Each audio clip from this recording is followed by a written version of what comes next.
Merhaba, bugün size kalp motifli eldiven anlatımı yapacağım. Burada farklı renklerde eldivenleri görüyorsunuz. Hepsi pamuklu iplerle yapıldı. Siz yine istiyorsanız benim gibi pamuklu iplerle ya da farklı iplerle çalışabilirsiniz. İpimizin inceliğine, kalınlığına göre, elimizin örmesinin sıkılığına, gevşekliğine göre sadece sıra sayısı değişebilir. Ben size ölçü vereceğim. Sizin elinizin sıkılığına, gevşekliğine ya da ipin inceliğine, kalınlığına göre belki bir sıra fazla örersiniz, belki bir sıra az örersiniz. Sadece o fark eder. O yüzden ipiniz fark etmiyor. Elinizdeki ipleri değerlendirebilirsiniz. Ben size anlatabilmek için açık renklerle bir eldiven çalıştım. İkincisini beraber yapacağız. 2 tane aynı motifi hazırlıyoruz. Bu kalp motifini YouTube kanalında paylaşmıştım. Yabancı bir hesaptan görmüştüm Instagram'dan. Onu da tekrar adını eklemeye çalışırım. Kalp motifini YouTube'daki gibi anlattığım gibi hazırladım. Sonrasında bunu kare bir motif haline dönüştürdüm. Burada 2-3 kere söktüm. En mantıklı böyle geldi. Daha düzgün bir kareyi böyle elde ettim. Böyle bu şekilde de bütün eldivenlerde ördüm. Aynı kare motiften 2 tane yapıyoruz. Karşılıklı birbirine birleştiriyoruz ve lastik kısımlarını örüp eldivenimizi bitiriyoruz. 4 tane motife ihtiyacımız var. İkisini sağda kullanıyoruz, ikisini solda kullanıyoruz.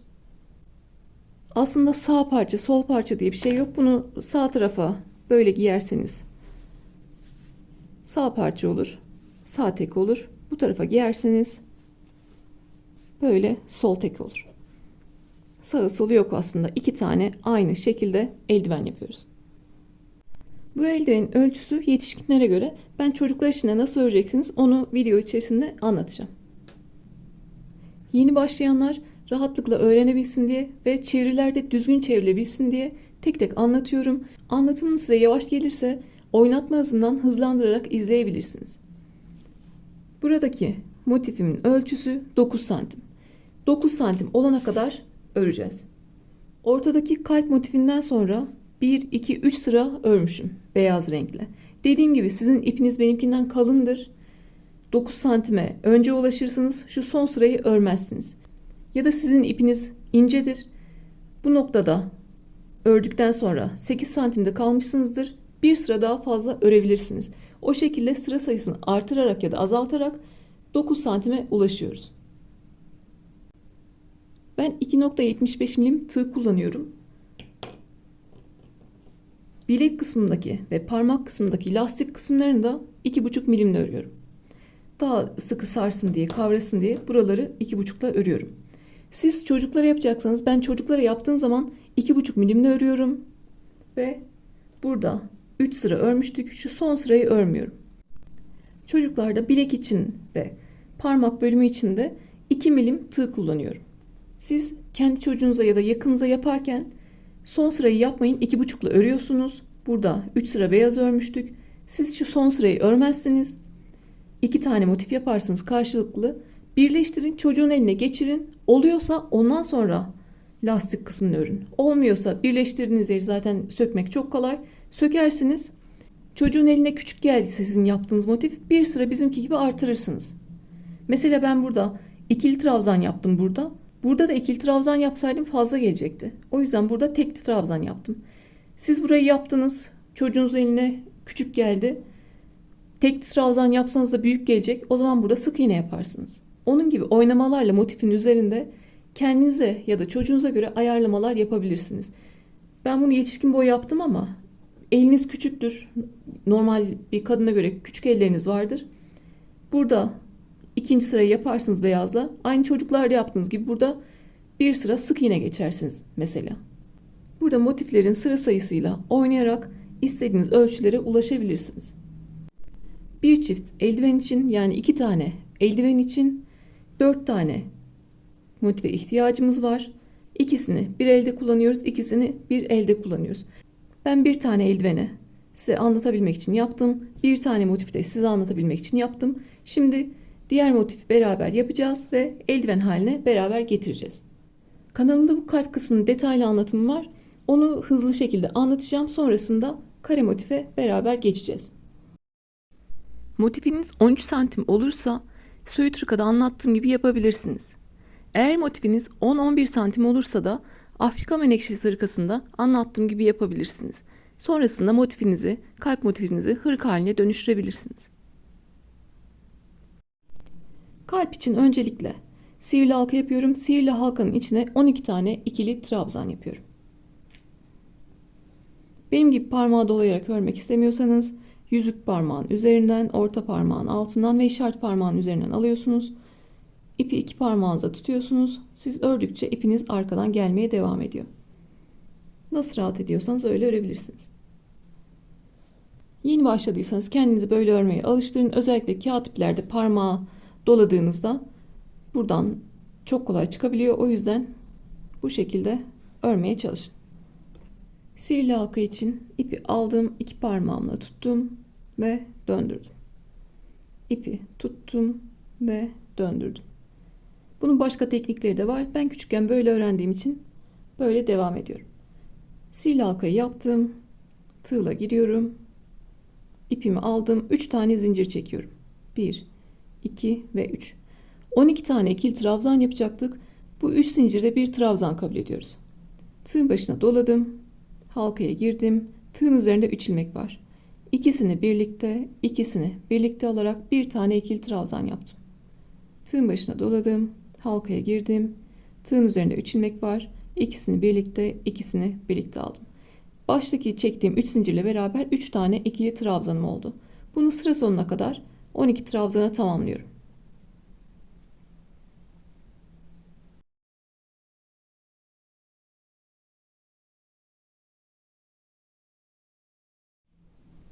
Zincirle beraber 12 tane ikili trabzanımı yaptım.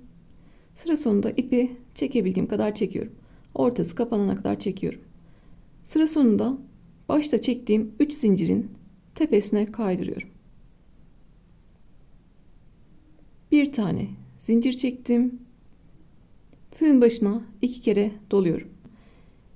Bir tane trabzan tepesi atlıyorum. İkincisine gelip bir tane üçlü trabzan yapıyorum. Tığın başına 2 kere doladım. Aynı yere bir tane daha üçlü trabzan yapıyorum. 2 kere doladım. Aynı yere bir tane daha üçlü trabzan yapıyorum. Zincirin tepesine kaydırdık. Bir tane zincir çektik. Bir tane trabzan tepesi atladık. İkinciye 8 tane üçlü trabzan yapacağım.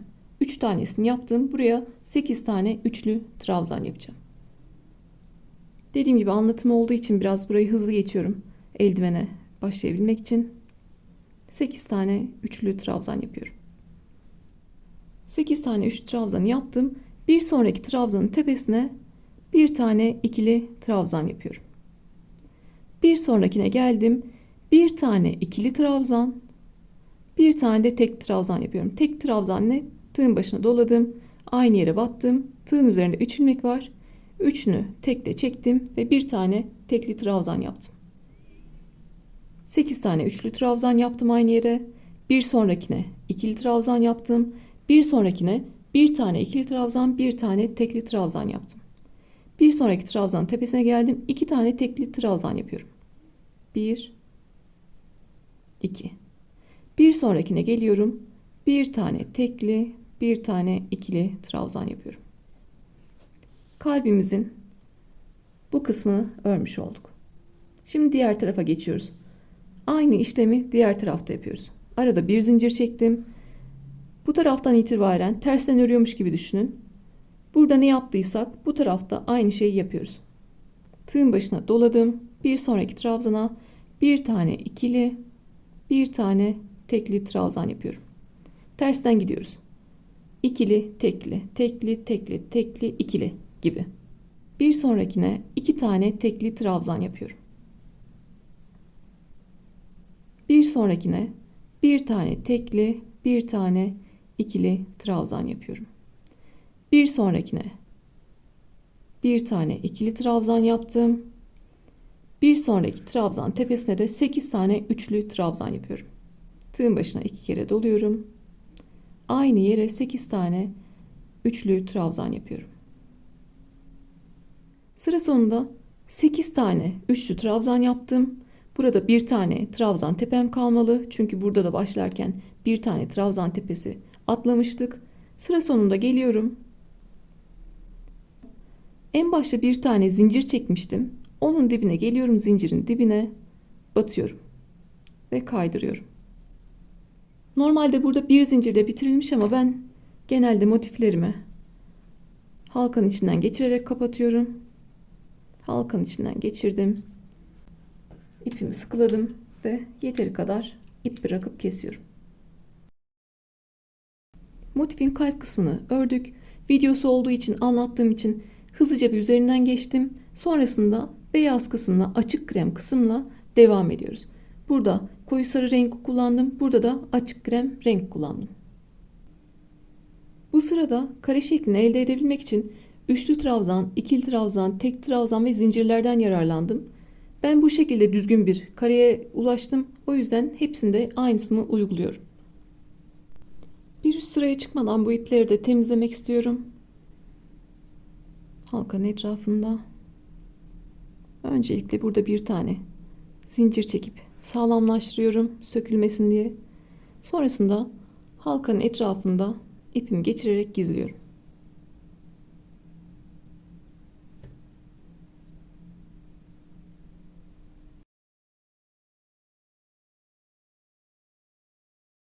En sonunda motifi esnetip dışarıda kalan ipi kesiyorum. Bu ipi de aynı şekilde gizliyorum. Buradaki kalbin bir bölümünden gizleyerek ilerliyorum.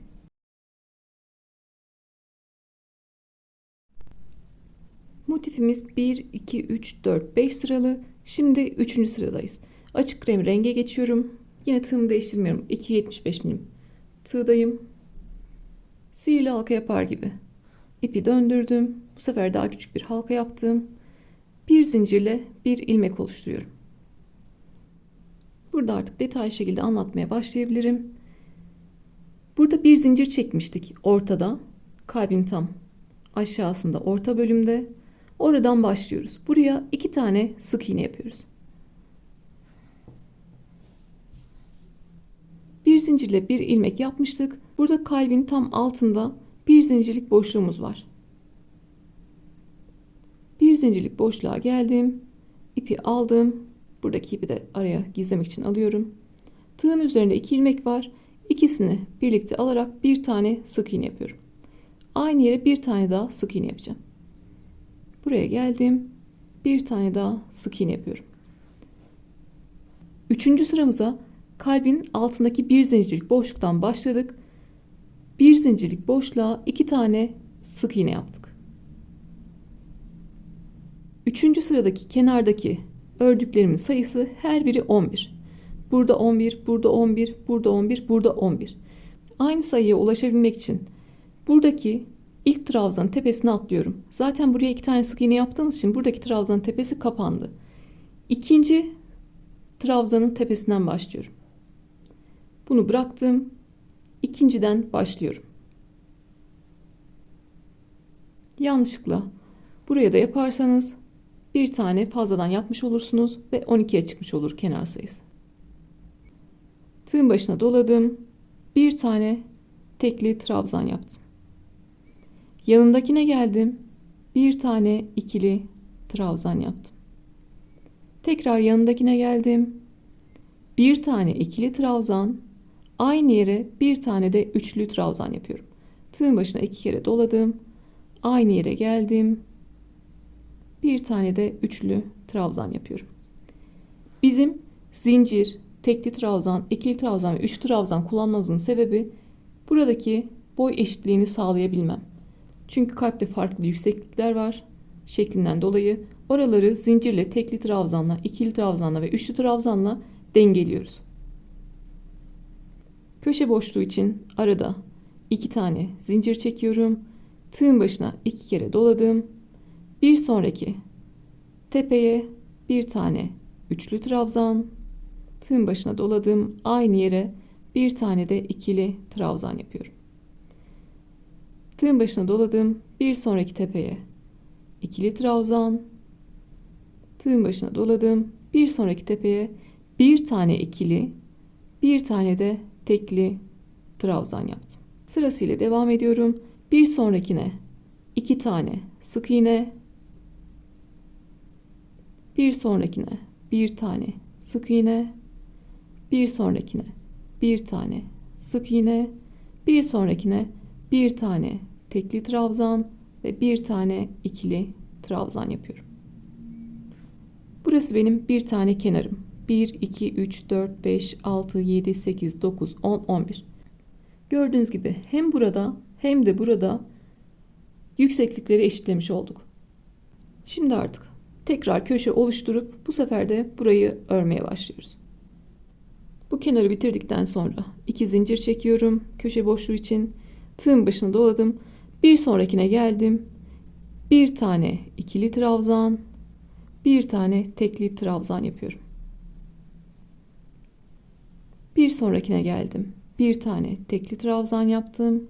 Bir sonrakine geldim. Bir tane tekli trabzan yaptım. Ve buraya geliyorum. Son trabzanın üzerine bir tane ikili trabzan yaptım. Gördüğünüz gibi buradaki birleştirme yerimiz daha aşağıda kalıyor. Burayı üçlü trabzanla geçeceğim ki ikili trabzanla ve diğerleriyle boyu aynı olsun. Tığın başına 2 kere doladım. Birleştirme yerine geldim. 1, 2, 3 kere de çıktım. Üçlü trabzanımı yaptım. Burada en son kaydırmayla bitirmiştik biliyorsunuz. Birleştirmiştik buraya. Oraya geldim. Bir tane üçlü trabzan yaptım. Burada yaptığım sırayla burayı örüyorum. Burada yaptığım sırayla burayı örüyorum. Aşağıdaki 8 tane üçlü trabzan yapmıştık. İlkinin tepesine geldim. Bir tane ikili trabzan yaptım. Yanındakine bir tane tekli trabzan. Yanındakine bir tane tekli trabzan. Ve yanındakine bir tane tekli, bir tane ikili trabzan. Bir tane tekli, bir tane ikili trabzan yapıyorum. Bu kenarı da bitirdik. 2 tane zincir çekiyorum arada. Bu kenarda ne yaptıysam aynı şekilde devam ediyorum. Yukarıdan aşağı ne yaptıysam aynı şekilde devam ediyorum. Yani bir tane ikili, bir tane tekli trabzanla buradaki kenara başlıyorum. Bir sonrakine geldim. Bir tane ikili, bir tane tekli trabzan yaptım. Bir sonrakine sık iğne, bir sonrakine sık iğne. 2 sık iğneden sonra aynı yere 2 tane sık iğne. Sonrasında bir tane tekli trabzan, bir tane ikili trabzan. Yanındakine geliyorum. Bir tane ikili trabzan yapıyorum. Yanındakine geliyorum. Bir tane ikili, bir tane üçlü trabzan yapıyorum.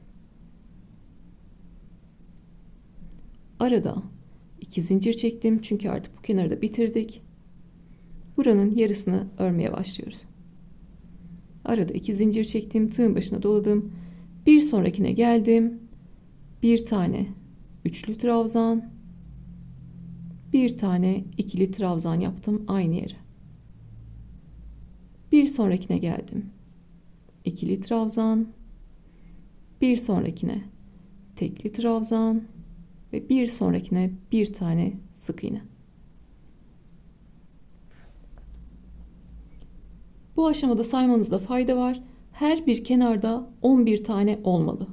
Her bir kenarda sayı 11 tane olmalı. Sıra sonunda ilk yaptığım sık iğnenin tepesine geliyorum ve kaydırıyorum.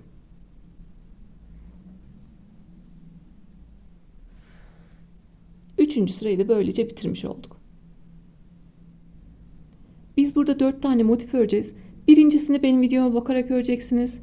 İkincisini elinizdekine bakarak öreceksiniz. Üçüncüsünü de elinizdekine bakarak öreceksiniz. Eminim dördüncüsünü hiçbirine bakmadan öreceksiniz. Dördüncüde mantığı oturmuş olacak. Karışık gelen kısmı 3. sıraydı. Artık 4. ve 5. sırada daha kolay şekilde ilerleyeceğiz. 4. sırada bir sıra ikili trabzan örüyoruz. Her bir tepenin üzerine ikili trabzan yapıyoruz. Köşelerde 2 tane ikili trabzan, araya 2 zincir ve 2 tane ikili trabzan yapıyoruz. En son sık iğnenin üzerine kaydırmıştık. 3 tane zincir çekiyorum. Bu 3 zincirde bir trabzan kabul ediyoruz. Tığın başına doladım. Her bir tepenin üzerine bir tane ikili trabzan yapıyorum. Sırasıyla tepelerin üzerine bir tane ikili trabzan yapıyorum. Köşeye geldim. 1 2 tane ikili trabzan, araya 2 zincir ve aynı yere 2 tane ikili trabzan yapıyorum. Şimdi sırasıyla yine tepelerin üzerine örerek devam ediyoruz. Buradaki 3 trabzanın tepesini kaçırabilirsiniz çünkü buradaki ikili trabzanın altında kalıyor. Ona da dikkat edin. Tığın başına doladım. Buradaki ikili trabzanı çekiştiriyorum. Zaten tepesi göründü. Sırasıyla tepelerin üzerine ikili trabzan yapıyorum.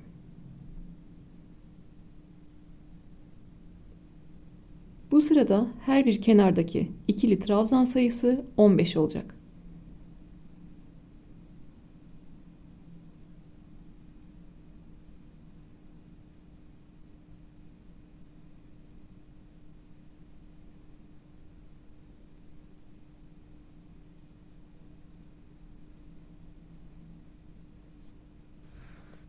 Bu kenarı bitirdik. Burayı yine sıra sonunda tamamlayacağız. Sayıyorum.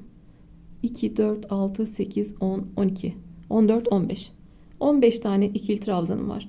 Her bir kenarda 15 tane ikili trabzanım olacak. Arada 2 zincir çektim. Aynı boşluğa 2 tane daha ikili trabzan yapıyorum. Tepelerin üzerine ikili trabzan yapıyoruz. Köşelere geliyoruz.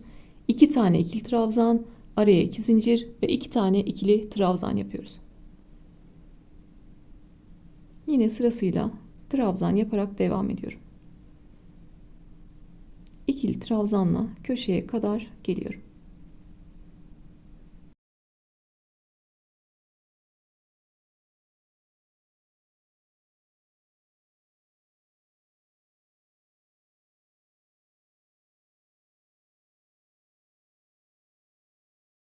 Köşeye 2 tane ikili trabzan yaptım. Araya 2 zincir çektim.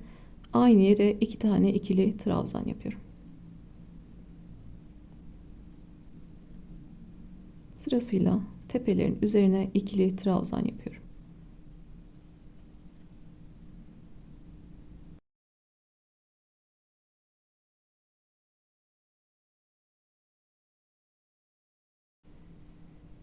Köşeye geldim. 2 tane ikili trabzan, araya 2 zincir ve 2 tane ikili trabzan yapıyorum.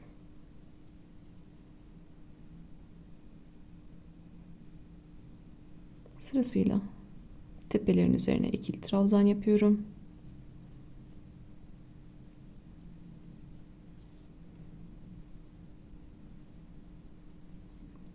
Özellikle burada 15 tane var mı diye kontrol etmekte fayda var. 2, 4, 6, 8, 10, 12, 15. 15 tane trabzanı tamamladım. Sıra sonunda buradaki 3 zincirin tepesine kaydırıyorum. 3. zincirin içine geldim ve kaydırdım. 4. sıramızda böylece bitirmiş olduk. Bu aşamada elimin üzerine koydum ve bu 4. sıra bana yetmeyecek. Buradaki 5. sırayı da örmem gerekecek. Siz elinizin üzerine koyarsınız. Elinizi kapatıyordur.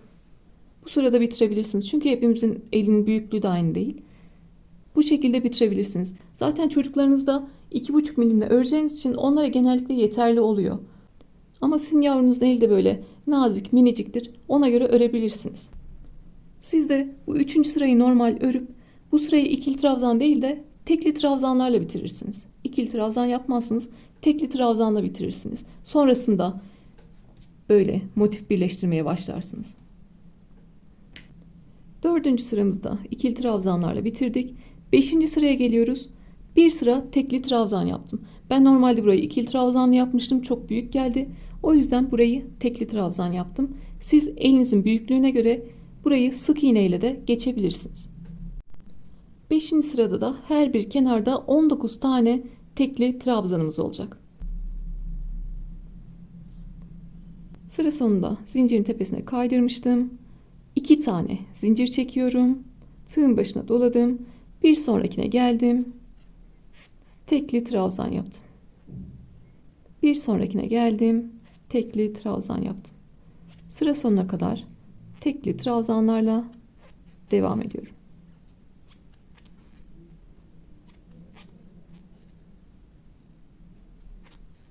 Köşeye geldim. Bu sefer de köşelere 2 tane tekli trabzan, araya 2 zincir ve 2 tane tekli trabzan yapıyoruz. Siz sık iğne ile yapıyorsanız 2 tane sık iğne, araya 2 zincir ve 2 tane sık iğne yapacaksınız. 2 tane tekli trabzan, araya 2 zincir ve 2 tane tekli trabzan yapıyorum.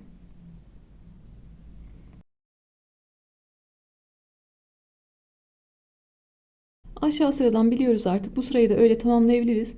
Sırasıyla her bir trabzanın tepesine tekli trabzan yapıyoruz. Köşelerde 2 tane tekli trabzan, araya 2 zincir ve 2 tane tek trabzan yapıyoruz. Bütün kenarları öyle dolanalım ve sıra sonunda artık bitişimizi yapalım. Düzgün bir bitiş yapalım.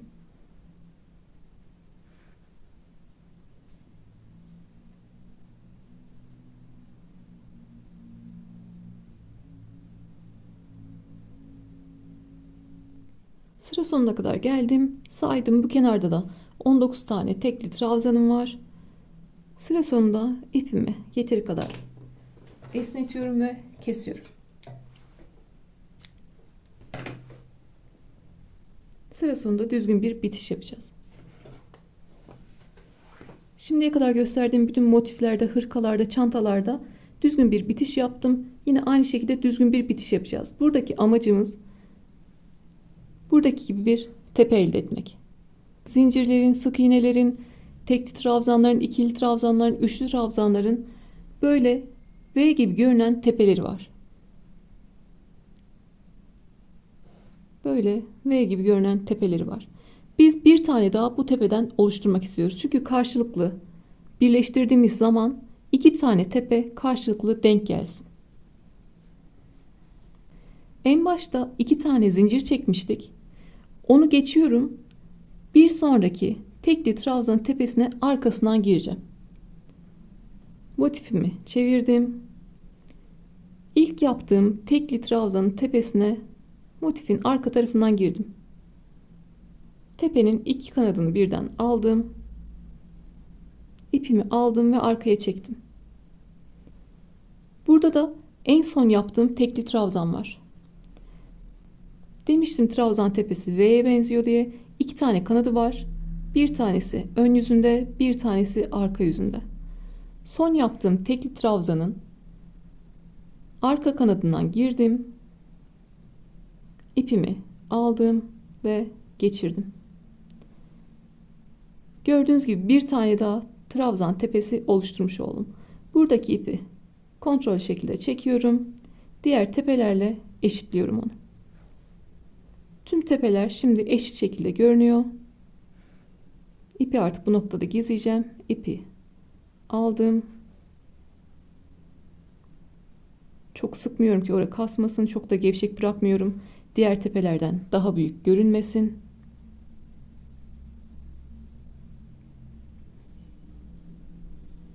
Burada bir tane zincir çekerek sabitliyorum. Eldiveni elimize giydiğimizde buradan sökülüp gitmesin. Sonrasında uygun yerlerden, dışarıdan görünmeyecek yerlerden ipimi gizliyorum.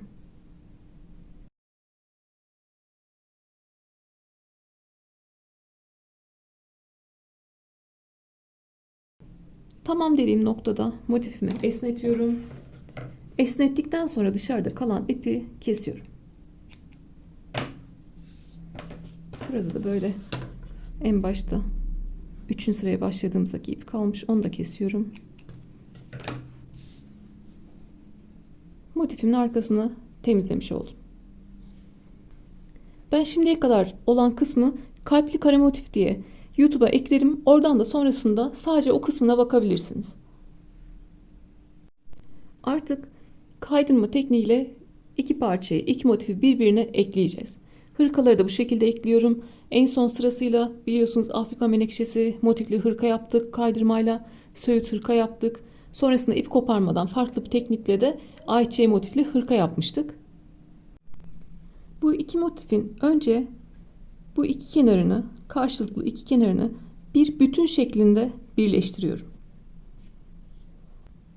Önce yine sihirli halka yapar gibi küçük bir halka yapıyorum ve bir zincirle bir ilmek oluşturuyorum.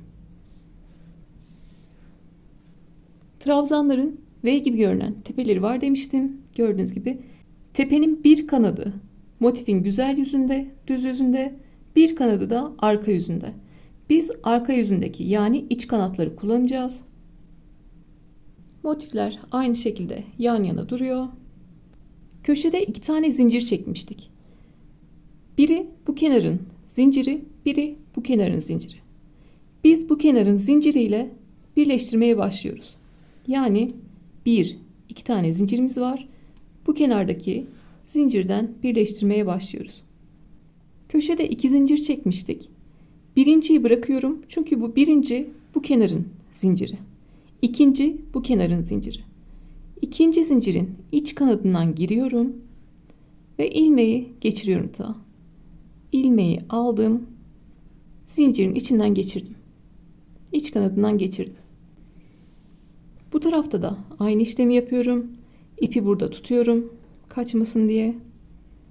Buradaki motifi de aldım. Birinci zinciri bırakıyorum. Bu kenardaki zinciri bırakıyorum. İkinci zincirden giriyorum. İkinci zincirin iç kanadından girdim. İpi aldım ve ilmeklerden geçirdim. Karşılıklı zincirlerin iç kanadını aldıktan sonra artık trabzan tepelerine geçiyoruz. Birinci tekli trabzanın tepesinin iç kanadından girdim. Burada da birinci tekli trabzanın iç kanadından girdim. Aşağıda ipimiz kalmıştı biliyorsunuz ilmek oluştururken. Onu da böyle ipin üzerine aldım. Tığın üzerinde 3 ilmek var. Üçünü birlikte alıyorum. Burayı özellikle yavaş anlatacağım. Hırkalarda da anlatmıştım ama denk gelmemiş olabilirsiniz. Burada önemli olan karşılıklı trabzan tepelerinin denk gelmesi. Burada ikinci zinciri aldıysam burada da ikinci zinciri alacağım. Burada birinci trabzanı aldıysam burada da birinci trabzanı alacağım. İkinci trabzan tepesinin iç kanadını aldım. Bu tarafta da ikinci trabzan tepesinin iç kanadını aldım. Aşağıdaki ipi yine ortadaki ipin üzerinden böyle geçiriyorum. Ki onu da yukarı doğru çıkarken gizleyebileyim. Tığın üzerinde 3 ilmek var. Üçünü birlikte çektim. Burayı çok sık yapmayın ki kasma yapmasın. Sırasıyla devam ediyorum. Bu tarafta üçüncünün iç kanadını aldım. Bu tarafta üçüncünün iç kanadını aldım. İpi arkada yine döndürerek yürütüyorum.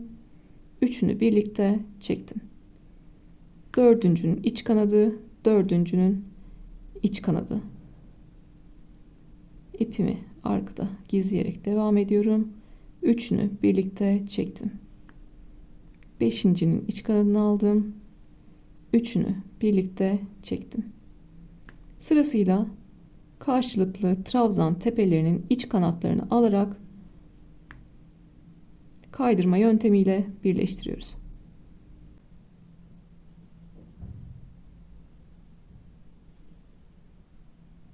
Ne tığ sıkıyorum, ne buradan geçen ipi sıkıyorum, parmağımdan geçen ipi.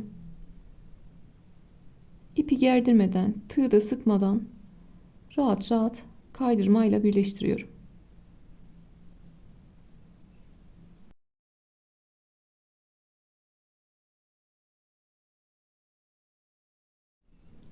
Sıra sonunda son trabzanlarında iç kanadını aldım. Demek ki aşağıdan yukarı çıkana kadar düzgün şekilde karşılıklı alarak devam etmişim. Herhangi bir kaydırma yapmamışım. Sonra trabzandan sonraki zincirin iç kanadını alıyorum. Bu tarafta da trabzandan sonraki zincirin iç kanadını alıyorum ve kaydırmayla birleştiriyorum. Sonraki ikinci zincirlere dokunmuyorum çünkü onlar buranın kenarı. İki motifte de bir kenarı bir bütün şeklinde birleştirdik. Kaydırmayla birleştirdik. Sıra sonunda ipi esnetiyorum. motifleri içinden geçiriyorum ve burada sıkılayarak ipimi yeteri kadar kesiyorum.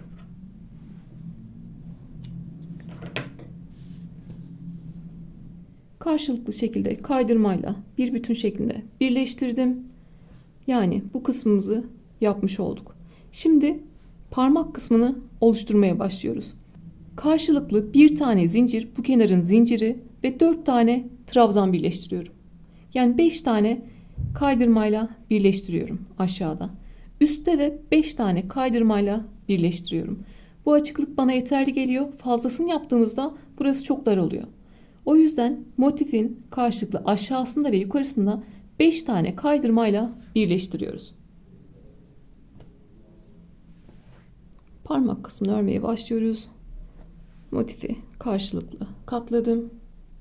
Yine bir zincirle bir ilmek yapıyoruz.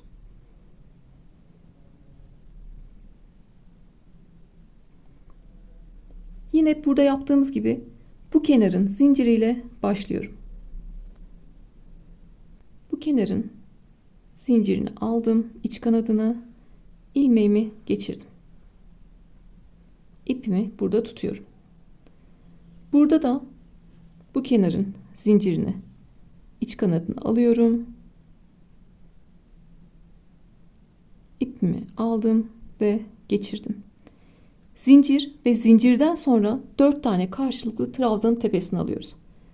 İç kanatlarını alıyoruz. Birincinin iç kanadını aldım. Karşılıklı ipimi arkada yürütüyorum. İpin üzerinden geçirdim. Üçünü birlikte alarak kaydırıyorum. İkincileri kaydırdım.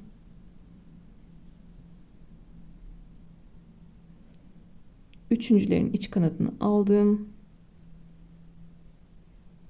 ve kaydırdım. En son dördüncülerin iç kanadını alıyorum ve kaydırıyorum.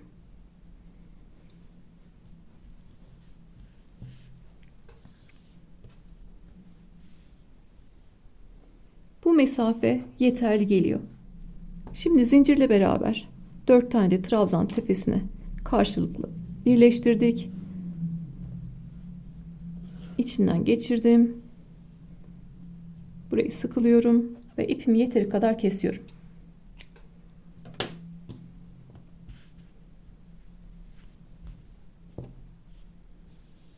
Burada 5 tane birleştirmemi yaptım. Burada da 5 tane birleştirmemi yapıyorum. Aşağıda yaptığımız gibi 4 tane trabzan tepesinin iç kanadını alacağız. Bir tane de zincirin iç kanadını alacağız. Burada 4. trabzanın iç kanadından giriyorum. İlmeğimi aldım ve geçirdim. Yine burada ipimi tutuyorum. Burada da 4. trabzanın iç kanadından alıyorum. 1, 2, 3, 4. İç kanadından girdim. Karşılıklı kaydırdım. İpimi arada gizliyorum. Bir sonrakine geldim. Karşılıklı kaydırdım. Bir sonrakine geldim. 3. trabzanlara karşılıklı kaydırdım. 4. trabzanları da karşılıklı aldım ve kaydırdım. Şimdi artık zincir noktalarındayız. Zincirleri de karşılıklı aldım ve kaydırdım.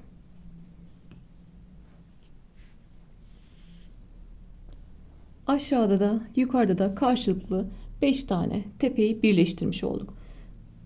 Ben burada ipimi koparmayacağım. Bu noktada artık buranın lastik kısmını örmeye başlayacağız. Burayı da 2.75'te devam ediyorum.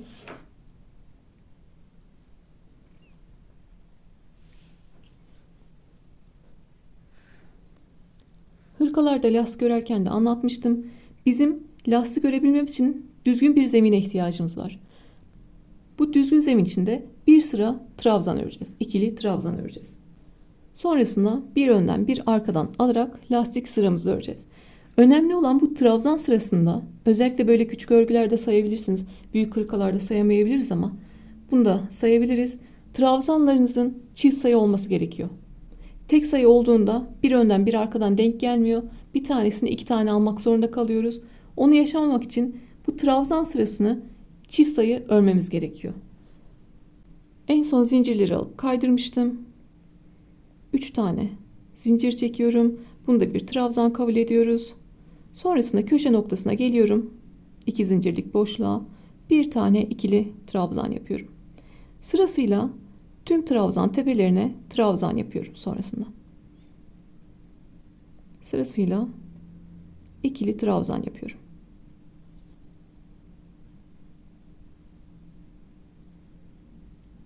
Buradaki birleştirme yerine kadar trabzanlarımızı yapalım.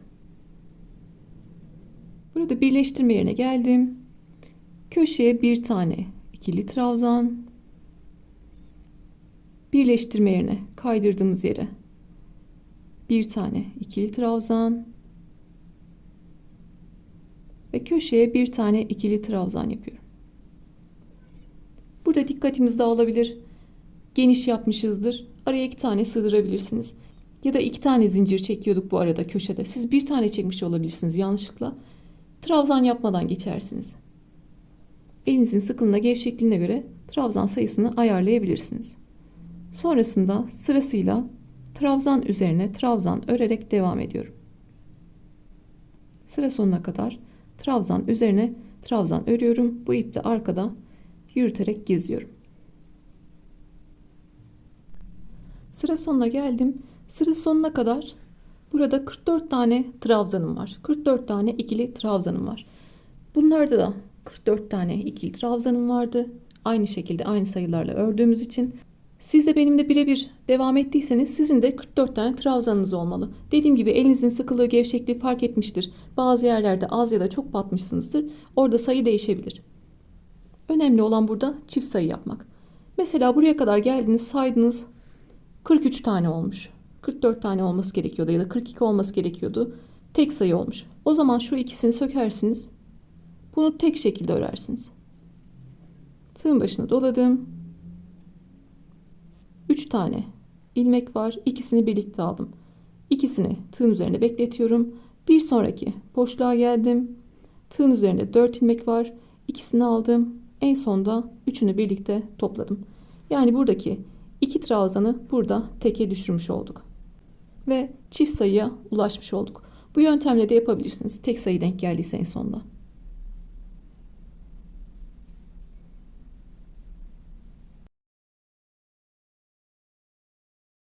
Çift sayı olmasının önemini şimdi göreceksiniz lastik sırasında. Sıra sonunda 3 zincirin tepesine geliyorum. 3. zincirin içine kaydırıyorum. Lastik sırasını örmeye geçiyoruz. 1, 2, 3 tane zincir çektim. Trabzanları bir önden bir arkadan alarak lastik örüyoruz. Gördüğünüz gibi ön lastik önde duruyor. Önden aldığımız trabzan önde duruyor. Arkadan aldığımız trabzan da arkada duruyor.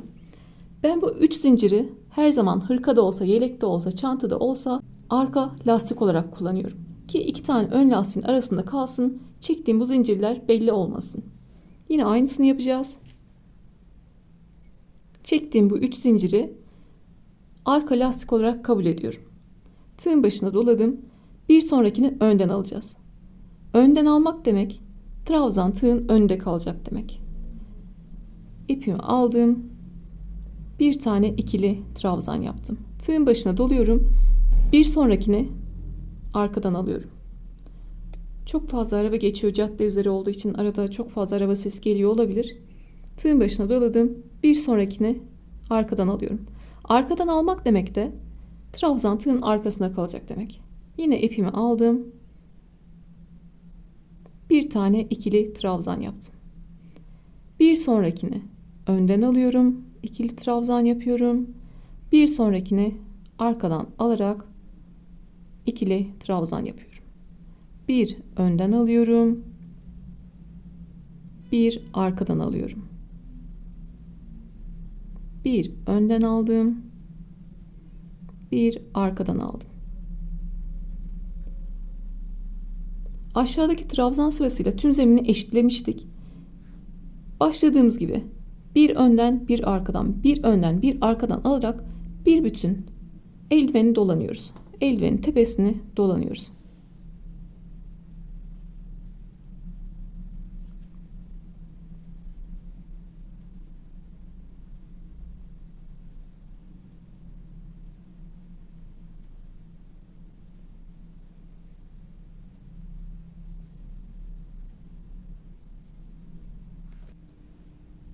Sıra sonuna kadar trabzanları bir önden bir arkadan alarak devam ettim. Başlarken 3 tane zincir çekmiş ve onu da arka lastik kabul etmiştik. Bir öncesinde ön lastiğimizin olması gerekiyor ve ön lastiği yapıyorum. Tek sayı yapsaydım buraya denk gelmeyecekti. Buraya 2 tane arka lastik denk gelecekti. O yüzden aşağıda çift sayı yapmamız önemli. Sıra sonuna geliyorum. 3 zincirin tepesine kaydırıyorum.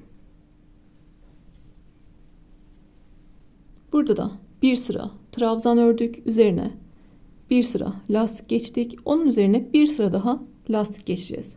Yani 2 sıra lastik örüyoruz. Bir üst sıra için 3 tane zincir çektim. Trabzanların önde olanını önden, arkada olanını arkadan alarak bir sıra daha örüyorum. Yine bir önden bir arkadan alarak örmeye devam ediyoruz. Önde duran lastiği önden alıyorum. Arkada olan lastiği arkadan alıyorum. Sıra sonuna kadar aynı şekilde devam edelim. Sıra sonunda ön lastiği de önden aldım ve burada ipimi esnetiyorum ve kesiyorum. Yine düzgün bir bitiş yapacağız.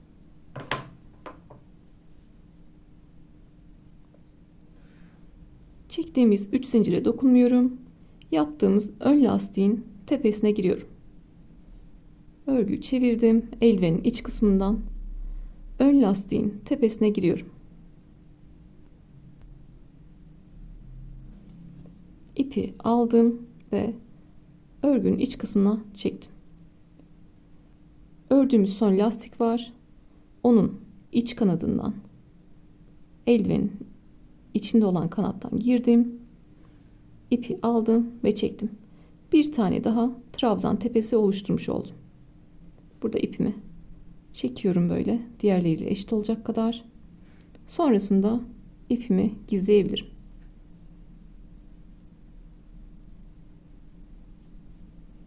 Burada bir tane de zincir çekip sağlamlaştırıyorum ki sökülmesin.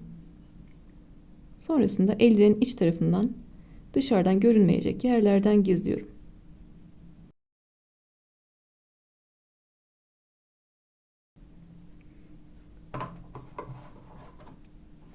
En son eldiveni esnettim ve ipi kesiyorum. Dışarıda kalan ipi kesiyorum. Bu gizleme işlerini ördüğünüz tığ numarasından küçük bir numarayla yapmalısınız. 2,5 da olur. Ben 2 ile yaptım. Daha kolay şekilde gizleyebilirsiniz. 3 kısımda lastik öreceğiz. 1, 2, 3. Biz birinciyi tamamladık. Şimdi parmak kısmını öreceğiz. Parmak kısmını ve bilek kısmını ben 2,5 milimle öreceğim. Herkesin elinde farklı tığ numaraları olmayabilir.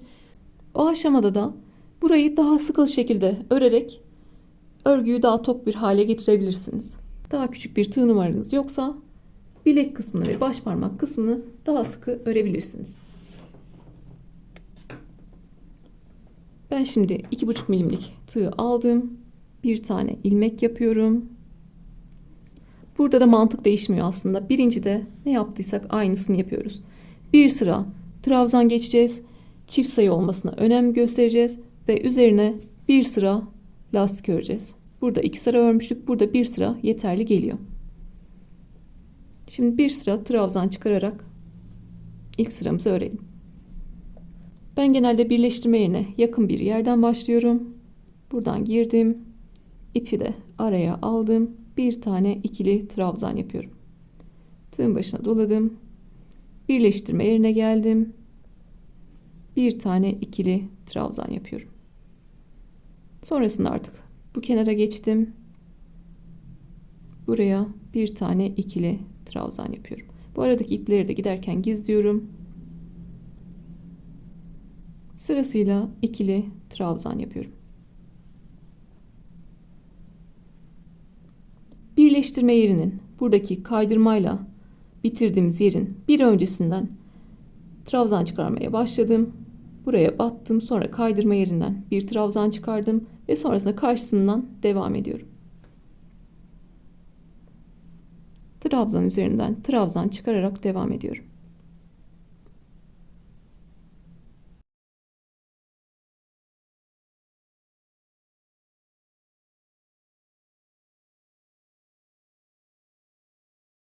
Burada da kaydırma yerine geldik. Bir öncesindekine trabzan yapmıştım. Kaydırma yerine de bir tane trabzan yapıyorum. Sonrasında karşı taraftan trabzan örerek devam ediyorum.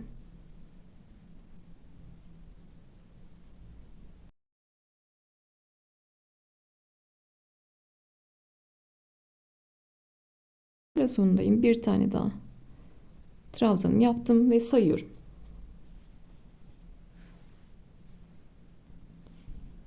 Sıra sonunda baş parmak kısmında 26 tane trabzanım olmuş. Dediğim gibi siz 25 tane olduğunda burada ikisini birlikte alarak 24'e düşürebilirsiniz. Sıra sonunda ilk trabzanın tepesine kaydırıyorum ve 3 tane zincir çekiyorum. Bunu arka lastik kabul ediyoruz. Bir sonrakini önden alıyorum. Bir sonrakini arkadan alıyorum.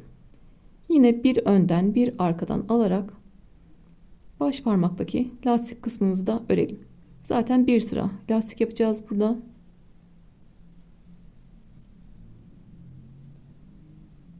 Sıra sonunda son trabzanı da ön lastik olarak ördüm. 3 zincirin tepesine geldim ve kaydırdım. Burada farklı olarak toplasın diye bir sıra sık iğne örüyoruz. Baş parmak kısmını toplasın diye bir sıra sık iğne örüyoruz. Kaydırdıktan sonra bir zincir çektim. Dibine bir tane sık iğne yaptım. Sırasıyla her bir tepenin üzerine bir tane sık iğne yapıyorum. Sonrasında yayvan durmasın, toplu dursun diye oraya bir sıra sık iğne geçiyorum. İstiyorsanız buradaki bölüme de geçebilirsiniz.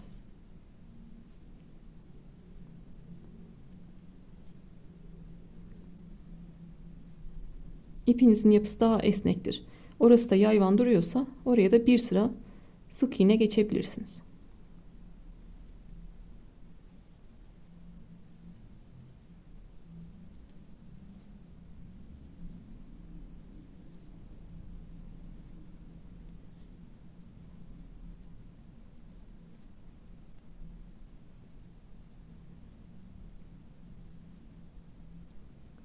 Sıra sonunda yine ipimi esnetiyorum ve düzgün bir bitişle yine bitiriyorum.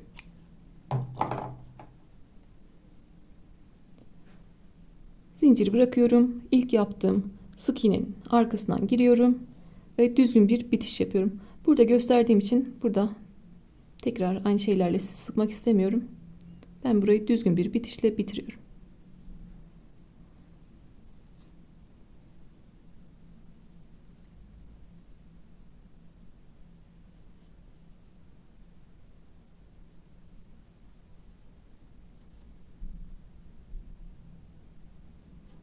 Baş parmak kısmını da bitirdik. Artık bileği örmeye başlayabiliriz. Yine burada olduğu gibi bu kısımdan da bir sıra trabzan çıkartıyoruz. İkili trabzan yapıyoruz. Burada 44 tane trabzanımız olmuştu. Burada da 44 tane trabzanımız olacak. Ya da siz ne kadar trabzan yaparsanız o kadar olacak. Farklı yerlere farklı sayıda trabzan yapabilirsiniz çünkü. Önemli olan çift sayıda trabzan oluşturabilmek. Trabzan çıkarmaya birleşim yerinden başlıyorum. Bir tane ikili trabzan yapıyorum. İpi araya aldım. Köşeye bir tane ikili trabzan. Trabzan üzerine trabzan.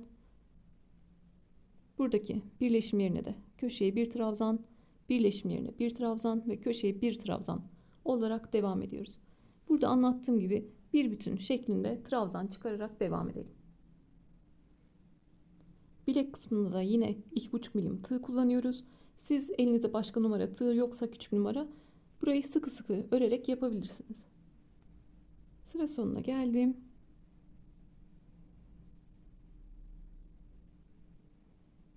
Yine 44 tane trabzanım var. İlk yaptığım trabzanın tepesine kaydırıyorum.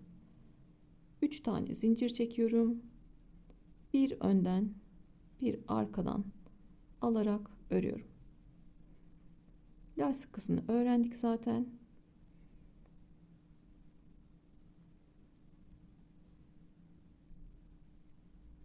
önden bir arkadan alarak lastiğimi örüyorum. Sıra sonunda 3 zincirin tepesine kaydırıyorum. 3 tane zincir çekip bir üst sıraya başlıyorum. Yine önde olanı önden, arkada olanı arkadan alıyorum. Burada sayıyorum.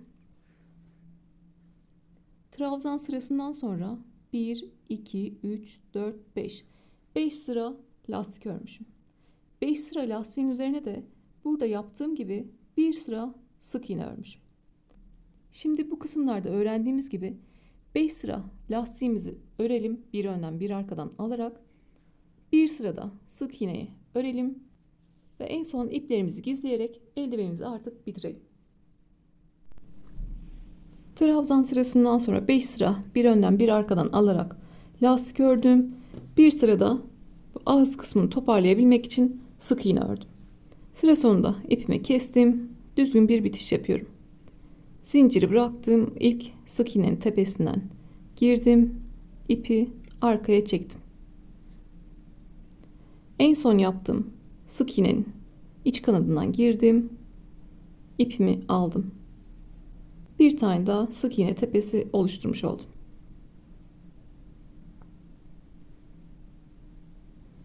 Sonrasında ipimi gizliyorum.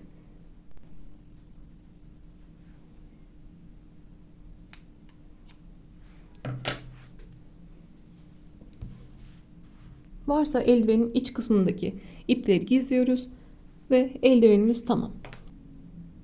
Eldivenin buradan buraya genişliği 11 santim. İkisinde de 11 santim. Yukarıdan aşağı 15 santim.